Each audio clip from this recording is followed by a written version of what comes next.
আপনি দি ফুলারে কিছু কর না। তে আমনের ঘরে 16 বছরের এত বড় ডাকাত কোনোদিন নামাজ পড়ে না, একদিনও ফজরের নামাজ পড়ে না। আপনি এই ঘরে ঘুমান, আমনের ফুলাও এই ঘরে ঘুমায়। এত বড় জানোয়ার আমনের ঘরে ঘুমায় কেন?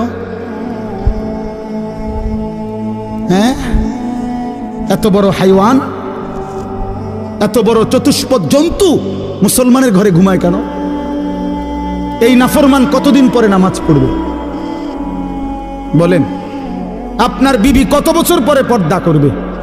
আপনি যদি বলেন আমি কইছি তো, শুনে না। কয়বার কইছেন? 950 বছর। তো নূহ আলাইহিস সালাম তো 950 বছর বলছে। আপনি যদি কইছেন সর্বোচ্চ 10 বার, 50 বার, আর মনে করেন আপনি 50,000 বারে কইছেন, তো 50,000 বার বলার পরে অথবা 3 বছর বলছেন অথবা 10 বছর বলছেন, তো 10 বছর পরে আর বলতে হবে না। এই ছুটি আপনারে কে দিল?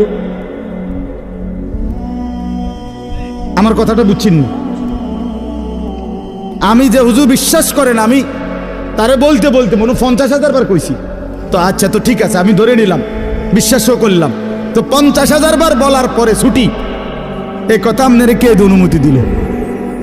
আছে এমন কোনো অনুমতি নাই।